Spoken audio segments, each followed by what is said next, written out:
Eu também não uso PowerPoint. Trago o Power todo, mas não trago PowerPoint nenhum.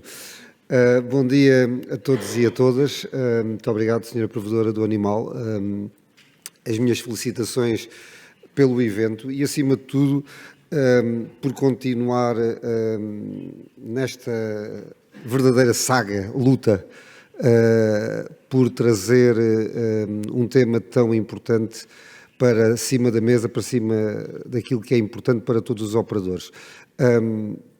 A violência contra os animais é algo que sempre existiu, a violência contra as pessoas é algo que sempre existiu e aquilo que me preocupa mais neste momento e que me vem preocupando ao longo deste período de tempo em que me ando a dedicar a estas coisas é a forma como a comunidade em geral vai normalizando e vai banalizando a violência, quer contra as pessoas, quer contra os animais, como forma de resolver conflitos. E isso preocupa-me de uma forma permanente, porque essa banalização e essa normalização acaba por ter consequências naquilo que é a atividade que eu mais conheço, que é a atividade quando existe um processo para avaliar determinado tipo de violência, quer contra as pessoas, quer contra os animais. Não me vou dedicar àquilo que o meu colega Raul Farias acabou por, de uma forma, aliás, como é seu timbre, de uma forma muito sintética, mas sempre muito eficaz, por colocar o problema, o estado atual do problema, relativamente àquilo que é ou não a manutenção da criminalização dos maus-tratos contra animais de companhia. Estou em crer que, não estou tão crente como ele está relativamente à bondade ou não constitucional do crime de maus-tratos contra animais de companhia. No entanto, aquilo que é o meu foco principal é na violência doméstica contra as pessoas. Agora, a violência contra os animais, a ligação, o link, é uma oportunidade. E essa oportunidade, eu diria que não pode deixar de ser atendida quando, no momento atual, todos nós sabemos que a violência contra os animais é uma forma de agredir as pessoas. E eu, a par do exemplo que o meu colega falou há pouco, de 2016, que foi o primeiro caso conhecido, julgado, em que a ligação estava lá, eu atrevo-me a não falar de um caso concreto, mas de vários casos onde a violência contra os animais é o primeiro sinal evidente de que existe violência contra as pessoas. Aliás, o professor Phil, já no webinar a que tive o prazer de assistir, demonstrou isso de uma forma completamente evidente, ou seja, não há dúvida nenhuma, e hoje, mais uma vez, demonstrou-o aqui. E isto é uma oportunidade, porque é um alerta brutal para quem, como os órgãos de polícia criminal, e felizmente vejo aqui pessoas a representar as forças de segurança, e os procuradores, o Ministério Público, os juízes, também sei que estão procuradores na sala, não sei se estão juízes ou não, provavelmente não estarão, mas certamente estarão a assistir online. Esta oportunidade não pode deixar de ser aproveitada. Porquê? Porque o mundo mudou também nesta perspectiva. E dou-vos a minha confissão pessoal. Em 2013 e 2014, no gabinete da Sra. Procuradora-Geral da República, começou-se a falar pela primeira vez em vítimas de crimes em geral.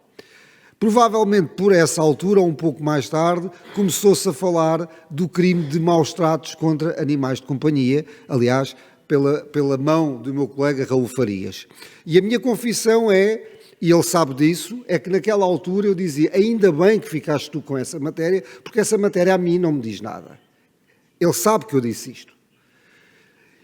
E a grande verdade é que, naquela altura, e o mundo mudou, eu não estava desperto porque o meu know-how já era na violência contra as pessoas, mas eu não via a violência contra os animais como uma oportunidade para ver a violência contra as pessoas.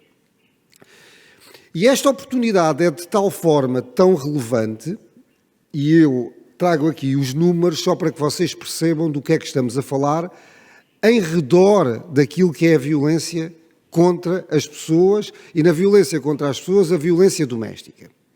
Em 2022, as forças de segurança, a Guarda Nacional Republicana e a Polícia de Segurança Pública, registaram como violência doméstica 30.419 processos. Eles foram um pouco mais, ascenderam a 37.000, porque os processos têm outras fontes, mas o grosso vem da GNR e vem da PSP e temos 30.419 processos.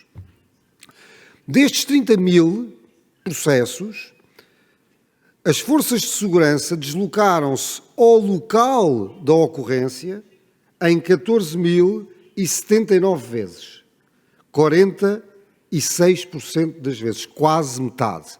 A patrulha da GNR ou a patrulha da Polícia de Segurança Pública desloca-se ao local da ocorrência. Estamos a falar da violência doméstica como um crime de cenário em 50% das situações que são reportadas.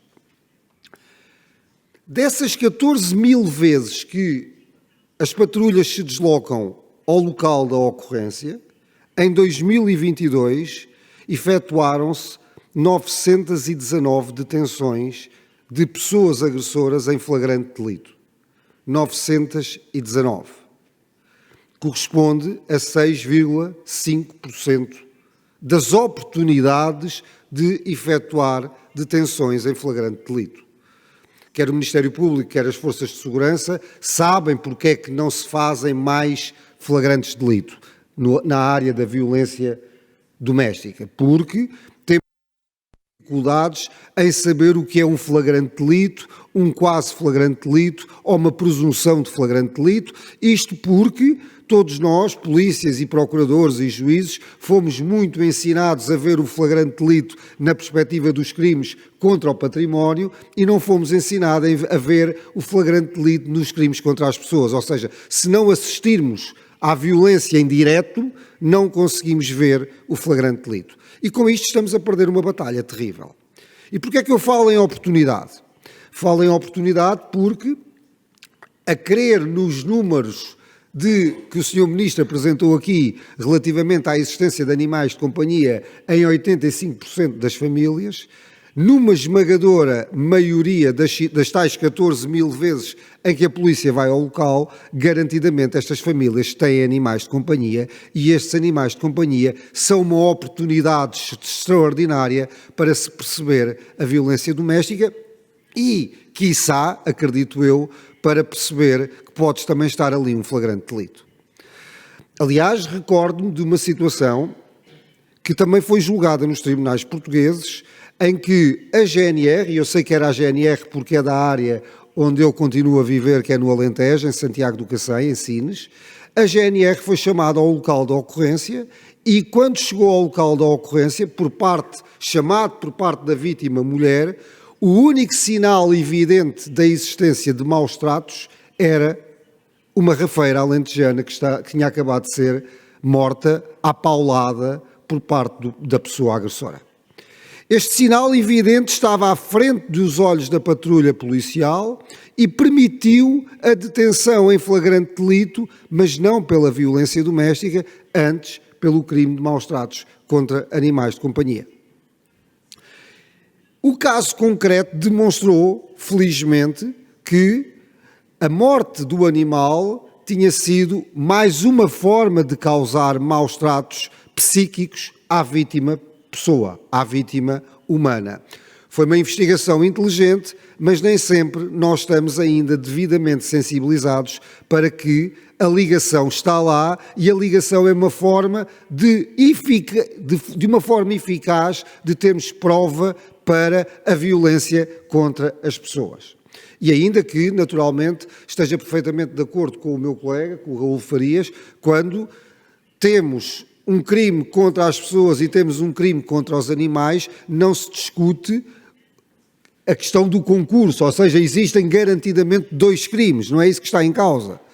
Mas os maus tratos contra os animais têm que ter um aproveitamento duplo na perspectiva da eficácia probatória no crime contra as pessoas.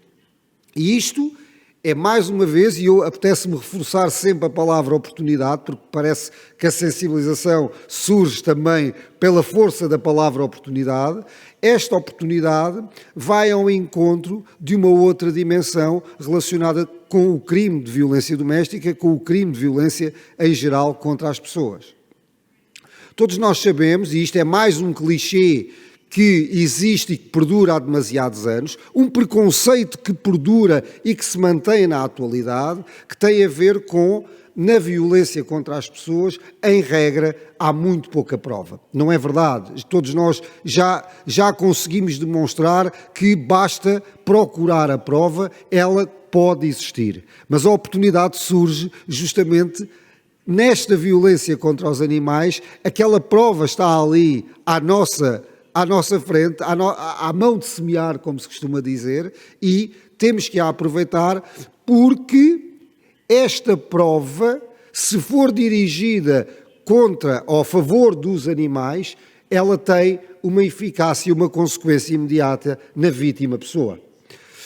Costuma-se falar que um dos grandes problemas na violência doméstica é a dificuldade de transmitir confiança à vítima pessoa para que ela acredite no sistema de justiça, para que ela colabore com as autoridades. Muitas das vezes nós focamos apenas na vítima pessoa e esta vítima pessoa, fruto das suas variadas causas de ambivalência, muitas das vezes recua.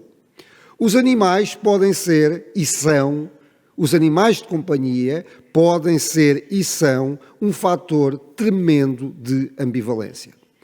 E são em diversas dimensões, tal como o exemplo do Phil há pouco, um caso real, em que alguém matou obviamente que não foi por causa dos animais, mas os animais foram uma causa importante na decisão de atuar, justamente porque existia violência prévia, quer relativamente às pessoas, quer relativamente aos animais de estimação.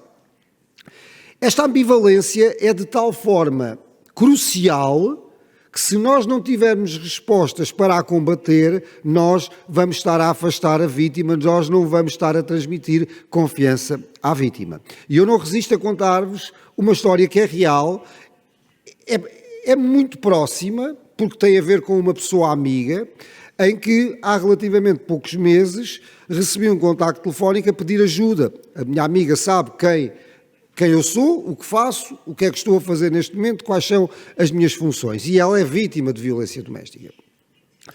E depois de ser vítima, de sofrer uma vitimização de largos anos, tem 50 anos, tem a minha idade, depois de sofrer esta vitimização por parte da pessoa com quem está a viver durante vários anos, houve um dia em que ela decidiu denunciar a situação às autoridades. E nesse dia, a decisão dela teve a ver com o facto de suspeitar que possam existir também abusos por parte da pessoa agressora relativamente a uma filha que ela tem de um outro relacionamento. São as causas de ambivalência, são as causas de decisão que determinam a decisão de denunciar. Muitas das vezes as autoridades, quer as polícias, mas não tanto, mas mais os procuradores e muito mais os juízes, têm muita dificuldade em compreender a ambivalência das vítimas, inclusive no momento em que denunciam. Não raras vezes continuamos a ouvir em tribunal juízes a perguntar às vítimas, quer-me fazer crer que tudo isso é verdade, porque avaliam a situação não de acordo com a especificidade daquela vítima, mas de acordo com os seus preconceitos. Isto é um erro tremendo. Mas volto ao caso da minha amiga. E naquele dia ela ligou-me porque procurou ajuda para denunciar.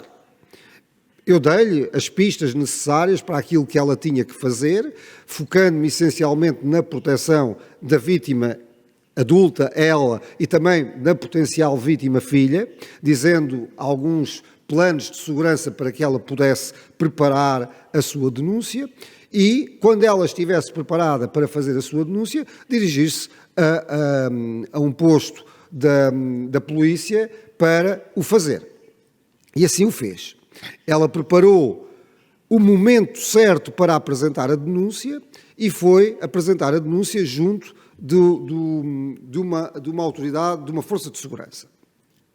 Apresentou a denúncia e uma semana depois, que é um erro que nós continuamos a cometer, foi chamada novamente por uma pessoa completamente diferente que lhe tinha recebido a denúncia. Isto é revitimizar, mas continuamos a ter dificuldades em ultrapassar estes obstáculos. Uma semana depois, ela perante o órgão de polícia criminal, perante o agente policial, aquilo que fez foi, tem direito a recusar o depoimento, é algo que nós temos no nosso Código de Processo Penal, e recusou o depoimento. E depois de ter feito isto, ligou-me novamente e disse-me: Miguel, aconteceu isto, isto e isto, e eu fui chamada novamente e recusei o depoimento. E eu disse: mas porquê é que tu recusaste o depoimento? Há umas semanas atrás, estavas perfeitamente convicta da tua vontade de denunciar a situação. Olha, eu recusei o depoimento, a pensar melhor, ainda se calhar não é o momento certo, mas acima de tudo há um problema que eu tenho que me leva a não avançar com isto. Então, mas qual é o problema? É que não tenho onde meter os cães e os gatos. Esta foi a resposta. E esta resposta é a causa da ambivalência desta vítima, é a causa do recuo desta vítima em ter confiança em poder avançar, e é uma causa que nós temos que saber respeitar. E é uma causa para a qual o Estado português ainda não tem capacidade de resposta. E nós não temos ainda a capacidade para ajudar estas vítimas, e mais, aquelas vítimas que têm que ser retiradas com urgência de casa e precisam de levar os seus animais de companhia, e não existem respostas suficientes para fazer face a este problema. Esta ambivalência, como vos disse há pouco, é crucial para o sucesso na investigação da violência contra as pessoas. Não vou demorar muito mais tempo e vou-vos contar apenas um outro exemplo onde os animais são uma peça fundamental na perspectiva da ligação a favor das vítimas, pessoas. Não se passou em Portugal, porque em Portugal nós ainda não estamos suficientemente preparados para esta realidade, estamos agora a falar nela, estamos agora a sensibilizar para ela. Mas há uns anos atrás, num projeto que tivemos com uma ONG de proteção de vítimas, tivemos a oportunidade de fazer uma visita técnica à República da Irlanda. E quando estávamos a visitar um tribunal em Dublin, estávamos acompanhados de procuradores e de juízes locais e de técnicos de apoio à vítima locais, e, além de altamente sensibilizados com as instalações que existem nos próprios tribunais, que têm condições para acolher as vítimas, para que elas se sintam num ambiente seguro, num ambiente que lhes transmita confiança para fazer o seu depoimento, a dada altura, o juiz e o procurador contavam uma história real que tinha a ver com o facto de, numa situação de um abuso sexual de crianças, a vítima ter sido alvo de recuperação psicológica através da ajuda de um animal, de um cão. É muito habitual. E no dia em que foi agendada a audiência de julgamento, o advogado da vítima pediu ao tribunal que a vítima fosse acompanhada para prestar o seu depoimento, que fosse acompanhada do cão. Na altura, o tribunal cumpriu o contraditório, mandou o requerimento para o advogado do arguido, do suspeito, e o advogado do arguido, do suspeito, reagiu ao requerimento do pedido do acompanhamento por parte do cão, dizendo que era só o que faltava, porque isto não faz sentido nenhum animal entrar numa sala de audiências e, além disso, o animal pode pôr em causa os legítimos direitos de defesa do meu constituinte. A decisão do tribunal foi uma decisão corajosa, porque nunca antes tinha acontecido, e foi no sentido de autorizar a presença do animal. Porque simplesmente o animal não iria ter qualquer tipo de participação, como devem crer, na audiência de julgamento, e a única coisa que ali estava a fazer era acompanhar aquela vítima. E este acompanhamento pode ser de tal forma importante porque permite que a vítima esteja simplesmente mais tranquila e, estando mais tranquila, poderá, de uma forma muito mais eficaz, participar na atividade de realização da justiça. O direito ao acompanhamento em Portugal, não por animais, mas por pessoas, existe desde 1999. Está na lei, desde 1999. Ainda hoje temos dificuldades em que, em alguns postos da GNR, em algumas quadras da PSP, em alguns departamentos do Ministério Público e em alguns tribunais, que as vítimas, quando pedem, se façam acompanhar por uma pessoa da sua confiança, que pode ser um técnico de apoio à vítima, mas também por um animal. Isto é legal e isto é permitido, mas nós temos dificuldades. Porquê? Porque somos muito resistentes à mudança e porque durante demasiadas gerações nós fomos ensinados, desde as escolas primárias, escolas secundárias, universidades, escolas de magistrados, escolas de polícias, nós fomos ensinados a estar muito focados naquilo que é a figura principal do processo penal, que é o arguido, e não estamos focados na vítima. E o estar focado no arguido, que é fundamental, a presunção de inocência é fundamental, é próprio de um Estado de Direito democrático, mas a presunção de inocência não pode nunca colidir com a presunção de vitimização. E uma não colide com a outra. Ambas complementam. E, complementando-se, nós estamos a fazer um melhor trabalho. Termino mesmo com isto. Um dos grandes desafios atuais da violência contra as pessoas, e também é um problema que nós temos, quer enquanto dimensão investigatória, quer em termos de liderança da investigação criminal, apesar do artigo 152 do Código Penal há muitos anos falar em maus-tratos físicos e psíquicos, nós só olhamos para aquilo que é verdadeiramente visível aos olhos, que são as nódoas negras, que são os edemas, que são aquilo que se vê. E todas as vítimas, pessoas de violência doméstica, foquemos-nos nessa agora, todas têm danos que não se vêem, têm danos psicológicos, têm danos psíquicos. E nós não estamos a fazer exame pericial para a avaliação do dano psicológico, ou seja, estamos à partida, num processo que tem alguma dificuldade probatória, a perder o jogo logo a 50%. A oportunidade da violência contra os animais de companhia é também uma perspectiva muito importante de sensibilização para a avaliação do dano psicológico. Porquê? Porque a violência contra os animais é garantidamente, de uma forma evidente, um maltrato psicológico contra a pessoa. Nós não podemos continuar a perder esta guerra, porque a violência não pode continuar a ser banalizada, não pode continuar a ser normalizada. E nós temos os nossos tribunais superiores a continuar a banalizar e a normalizar a violência doméstica. Nós aceitamos que as pessoas possam resolver pequenos ou grandes conflitos com violência. E, pasme-se, e se calhar a plateia não é do direito, mas nós continuamos a ter decisões da jurisprudência dos tribunais superiores a dizer que uma simples bufetada do marido à mulher não é violência doméstica porque não é grave, porque não é reiterado. E na lei não está nem a gravidade, nem a reiteração. O que faz com que a única coisa que se impõe a estas decisões, que roçam a arbitrariedade, tem a ver com preconceitos, que são preconceitos geracionais. Esta oportunidade não pode ser perdida.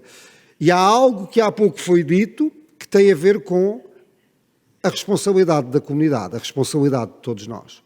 Nós não podemos continuar a olhar para a violência em todas as suas diversas manifestações sem denunciar, porque senão vamos todos estar a ser cúmplices de uma realidade que não queremos. Muito obrigado.